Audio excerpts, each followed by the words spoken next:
आप सभी को मेरा नमस्कार। मेरा नाम है तेजपाल और आप देख रहे हैं मेरी लाइफ आफ्टर रिटायरमेंट। आज मुझे अपनी सेवा से निवृत्त हुए पूरे 8 साल से ज़्यादा हो जाएंगे। आज का वीडियो बनाने का मेरा एक ही मकसद है कि मैं अपने हम उम्र साथियों से मिलूं और उनके अनुभव के बारे में कुछ जानूं। इस उम्र में पहुँचते पहुँचते लोगों के पास काफ़ी हो जाता है। वो उस अनुभव को, उस ज्ञान को अपने बच्चों को देना चाहते हैं, लेकिन उनको अफसोस तब होता है उस अनुभव का फ़ायदा कई बार बच्चे नहीं उठाते। इसलिए मैं चाहता हूँ इस वीडियो के माध्यम से उन अनुभवी लोगों के का अनुभव या ज्ञान इस वीडियो के माध्यम से आपके सामने पहुँचाऊँ, आपके सामने प्रस्तुत करूँ। हो सकता है उनके अनुभव का फ़ायदा से आप लोगों को अपने जीवन में कामयाबी होने का रास्ता मिल जाए। आइए चलते हैं और बात करते हैं।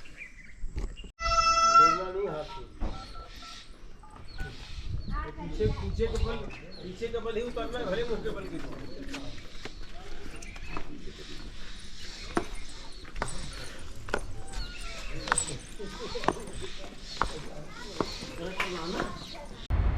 मैं सुरेंद्र सिंह नेगी रिटायरमेंट सरकारी नौकरी से हुआ हूँ। मैं अपनी जो है दिनचर्या है रिटायरमेंट की जो है आराम से काट रहा हूँ और जो अपनी जो है दिनचर्या जो है मैं आपके साथ साझा कर रहा हूँ। बस सुबह टाइम पे उठो, मॉर्निंग वॉक करके घर पे आओ, नाश्ता पानी करो, उसके बाद घर के काम में छोटा मोटे काम में अपना दिनचर्या काट लेते हैं। इस प्रकार अपना वक्त गुजारते हैं। बस अपना वक्त सही गुजर रहा है, अपने सारे काम निपट चुके हैं। और दूसरी बात है कि आप अपने अनुभव के आधार पर आज की युवा पीढ़ी को क्या कहना चाहेंगे? मैं युवा पीढ़ी के लिए यही कहना चाहता हूँ कि आप हमारी तरह अपनी नौकरी के टाइम पे अपने सारे काम निपटा लें जो भी हैं, जैसे बच्चों को पढ़ाना लिखाना, शादी करना, उनको सेटल करना, कम से कम जो है नौकरी के रहते रहते कर लें। नहीं तो 60-65 साल में तो उसे कर देना ही चाहिए। उसके बाद कुछ लाइफ में अपने लिए भी रखना चाहिए जिसे वो आराम से जिए।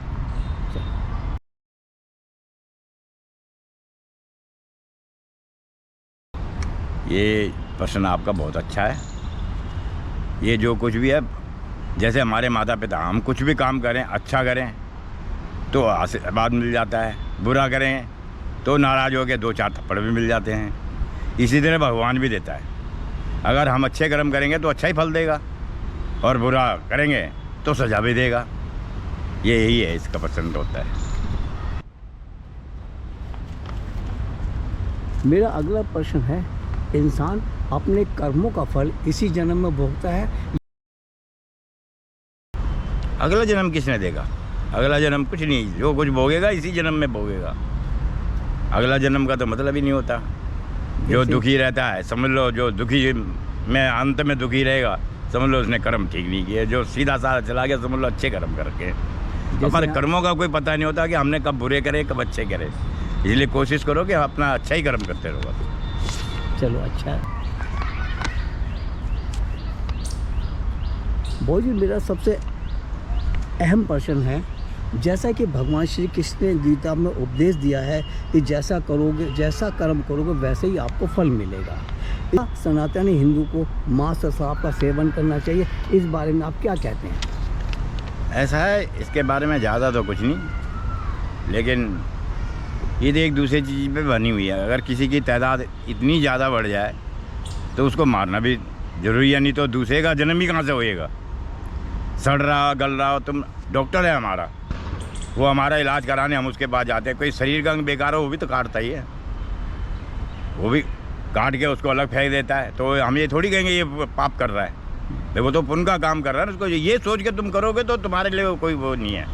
हाँ, तुम ज़बरदस्ती अपनी भूख शांत करने के लिए उसके लिए मारो उनको, वो बेकार है। बाकी ऐसा है, एक छोटी सी चीज़ है जो मेरे स्मरण में है। मैं एक बार अपने पहाड़ का वासी हूँ और मैं पहाड़ गया था। वहाँ हमारे एक गाय ने बछड़ा दिया अपना, तो वो बछड़ा जो है कुदरती जो ऊपर से आपको भगवान की लीला है, उसकी जो जिभा थी वो कम से कम नहीं तो 4-6 इंच बाहर निकली हुई थी। अब वो बाहर निकली हुई तो सब यही चीज़ सोच रहे थे, उस पर कीड़े पड़ चुके थे। मैं वहाँ गया तो मैंने अपने चाचा को कहा, मैंने कहा ऐसा कर, ब्लेड निकाल, गर्म पानी कर, मैं इसका इलाज करता हूँ। हमारी चाची थी, उन्होंने बड़ी सुनाई मुझे कि गौ हमारी माता है, क्यों तू इसका पाप ले रहा है। मैंने कहा कोई बात नहीं, पाप ले ले, मर जाए, आज मर जाए कीड़े खाने से तो अच्छा है, मर जाएगी, और बच जाएगी तो मेरे को पुण्य दे देगी। आप यकीन नहीं करते, मैंने उसकी जिभा काट दी थी जितनी वो बाहर थी, जो गल रही थी, जिस पे कीड़े पड़े थे। कीड़े मारने की दवाई डाली और 2 दिन बाद मैं दिल्ली आ गया। मुझे नहीं पता उसका क्या हुआ, लेकिन जब मैं 3-4 साल बाद वापस वहाँ रिटर्न हुआ तो बच्चियाँ देखा, वो पूरी गाय बन चुकी थी, इतनी बड़ी। मैं चाची को अपने बताया, मैंने कहा मेरे को पाप तो लगा नहीं, लेकिन मुझे बताओ कहाँ है। कह रहे यही तो है। तो बताओ आप मेरे को पुण्य लगा या पाप लगा। अपने हिसाब से तो पाप भी है, अगर मर जाती, बच गई तो पुण्य भी तो है मेरे को। यही मैं आपको साझा कर रहा हूँ कि अपने अच्छे नियत से, अच्छे उससे वो काम करोगे ना, तो ऊपर वाला भी सुनता है, वो भी देता है। तो मेरे को यही लगा कि भाई जो तुम अपने अच्छे मन से काम करो, चाहे वो बुरा है ख़राब है, अच्छे मन से करो। मैं इसलिए कर रहा हूँ भाई कि ये ठीक हो जाए, ये अच्छा हो जाए। हम आपकी जो नीयत थी वो नेक थी, इस वजह से वो अच्छा नेक नियत से कुछ भी काम करो। हम पेड़ लगाते हैं, छाया मिलती है, हमें ही थोड़ी मिलती है, औरों को भी तो मिलती है। मुसाफिर, अब किसी के ऊपर कौवा बैठा बीट कर दे तो क्या मेरा बुरा कसूर थोड़ी है, वो तो उसी का कसूर है, उसकी सज़ा मिल रही है उसको। हमने तो अच्छी नियत से काम किया। बहुत बहुत धन्यवाद आपका। ओम नमः शिवाय। मैं बांकेलाल हूँ और भारत इलेक्ट्रॉनिक्स लिमिटेड में से रिटायरमेंट हुआ हूँ 2007 में। अपने अनुभव के अनुसार मैं लोगों को यही सिखाता हूँ कि अच्छे कर्म करो, लोगों के फ़ायदे के लिए जो कर्म कर सकते हो अच्छा से अच्छा वो करो। सभी को मैं अपनी दिनचर्या मेरा है कि बस उठ के पूजा पाठ करना, नहाना धोना और लोगों को सही रास्ता दिखाना कि भैया धर्म का काम करो, अच्छा काम करो, यही लोगों को सिखाता हूँ।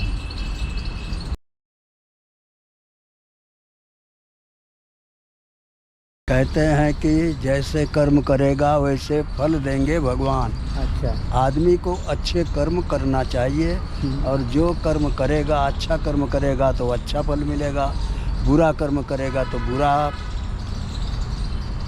बुरा उसके साथ होगा। इसलिए हमेशा आदमी को अच्छे कर्म करना चाहिए, सभी से सही रास्ते से चलो और सही रास्ता बचाओ। यही सबसे प्यार से मिलो, प्यार से रहो, सबकी मदद करो। यही हमारी सब साथियों से निवेदन है कि अच्छे कर्म को करो और अच्छे रास्ते पर चलो। मेरा अगला प्रश्न है, इंसान को अपने कर्मों का फल इसी जन्म में भोगना पड़ता है या अगले जन्म का इंतजार करना पड़ता है? इस बारे में आप क्या सोचते हैं और क्या कहते हैं? अच्छा, मैं यही लोगों को सिखाता हूँ कि जो कर्म करोगे उसका फल इसी समय मिलेगा, आपके इसी ज़िंदगी में मिलेगा, कोई दूसरी ज़िंदगी में नहीं मिलता है आदमी को कि बाद में मिलेगा, नहीं, ऐसा नहीं होता है। आदमी जैसा जैसा करेगा वैसा उसको फल भगवान देता है, लेकिन फल भगवान ही देता है और वो इसी अपने जन्म में कर्म देता है। इसी जन्म में देता है। अच्छा अच्छा। ये तो आपको मालूम है कि भगवान श्री कृष्ण ने गीता में उपदेश दिया है कि इंसान जैसा कर्म करता है उससे वैसा ही फल मिलता है। इसके बारे को थोड़ा और विस्तार से बताएं कि हाँ, इसका क्या अर्थ है? ऐसा है कि भगवान श्री कृष्ण ने गीता में उपदेश जो दिया है कि आत्म को सही कर्म करो, जैसा कर्म करोगे वैसा फल देगा भगवान, ये सही है। इसलिए भगवान ने सिखाया है गीता में कि कर्म करो तो सच्चे करो, अच्छे करो और मांस मदिरा से बचो। जो इस कर्म को करेगा तो उससे आदमी का दिमाग खराब होता है, मांस खाता है तो बुरा आदत पड़ता है, शराब पीता है तो भी बुरी आदत पड़ता है। इसलिए इससे बचना चाहिए आदमी को मांस मदिरा नहीं खाना चाहिए, उससे बचना चाहिए। उससे अपने संतान भी अच्छी रहेगी, अपना परिवार भी अच्छा रहेगा, लोगों से मिलना जुलना अच्छा रहेगा। इसलिए लोगों को सिखाऊंगा कि कोशिश करे कि अपने से बचे। और गीता के उपदेश श्री कृष्ण भगवान ने जो कहा है वो सही कहा है। अर्जुन को भी यही उपदेश दिए थे, जैसा कर्म करेगा वैसा भोगेगा इंसान। तो इसका मतलब है इंसान को मांसाहार से दूर रहना चाहिए, उसे हमेशा शाकाहारी रहना चाहिए। हमेशा शाकाहारी रहना चाहिए, मांस मदिरा नहीं खाना चाहिए। बहुत बहुत धन्यवाद आपका। मैं आप लोगों को एक बात और बताना चाहता हूँ कि जैसा कर्म करेगा वैसा फल देगा भगवान। इसी बात को रावण ने मरते समय एक ऐसा बात बोला था जो आप लोगों को आज बता रहा हूँ। उसने कहा बुरे कर्म को जितना टालो अच्छा है, अच्छे कर्म को जितना जल्दी कर डालो अच्छा है। क्यों? मैंने सोचा था पृथ्वी से स्वर्ग लोक तक सीढ़ी लगवाऊंगा। अब आजकल करते करते मैं बूढ़ गया और आज मैं जा रहा हूँ, बाण लगा हुआ मैं मरने वाला हूँ। ये रावण की भाषा थी। तो सोचने की बात है, उसने यही कहा था कि जितने अच्छा हो, बुरे कर्म को जितना टालो उतना अच्छा है, अच्छे कर्म को जितना जल्दी कर डालो अच्छा है। धन्यवाद आपका।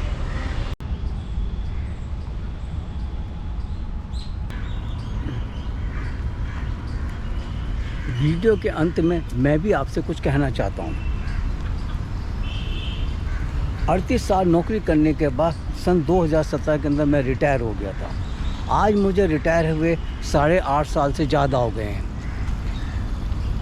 मेरी ड्यूटी फील्ड में रहती थी, इसलिए मुझे विभिन्न प्रकार के विचारधारा, विभिन्न प्रकार की आदतों वाले लोग मिलते थे।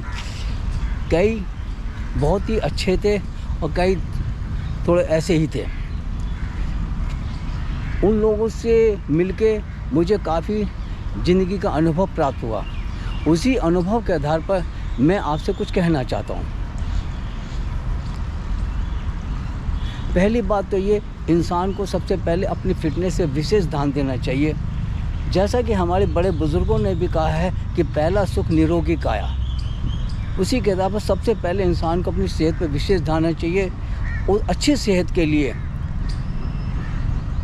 उसे योगा, एक्सरसाइज या कोई ऐसी फिज़िकल एक्टिविटी जो उसकी पसंद हो उसे लगातार करती रहनी चाहिए। क्योंकि स्वस्थ आदमी ही जीवन के हर आनंद या खुशी को बड़े ही आनंद से हर प्रकार की खुशी, छोटी मोटी हर खुशी का आनंद उठा लेता है। एक बीमार आदमी कुछ नहीं कर पाता। इसलिए मेरे विचार से सबसे पहले इंसान को अपनी सेहत पर विशेष ध्यान देना चाहिए। दूसरा जो मुझसे सबसे अहम लगता है वह है इंसान को समय की कदर जरूर करनी चाहिए। हमेशा इस बात का ध्यान रखें कि परम पिता परमात्मा हमेशा आपको मौका देता है। इस मौके का फ़ायदा वही उठाता है जो समय की कदर करता है। मिले हुए मौके का बहुत ही मेहनत और ईमानदारी से कार्य करता है। जो मेहनत करता है वही ज़िंदगी में पाता है। जो मेहनत नहीं करता उसे कुछ नहीं मिलता। मेहनत करने वाला इंसान के अंदर एक आत्मविश्वास से भरा हुआ होता है, जिसके कारण वो हमेशा सामने वाले से नज़र मिला के बात कर लेता है। जो इंसान मेहनत नहीं करता, हमेशा दूसरे पर निर्भर रहता है, उसके अंदर आत्मविश्वास की बहुत कमी होती है, जिसके कारण वह किसी भी से भी नज़र मिला के बात नहीं कर सकता। इसलिए मेरा ये कहना है, जो ज़िंदगी में मैंने महसूस किया और ज़्यादातर मैंने इसका पालन भी किया, कि समय की कदर ज़रूर करें। जो इंसान समय की कदर करेगा वो हमेशा ज़िंदगी में कामयाब होगा। एक प्रश्न के उत्तर में मैंने पूछा था कि इंसान की ज़िंदगी में जो परेशानियां आती हैं क्या उसके कर्मों की वजह से आती हैं।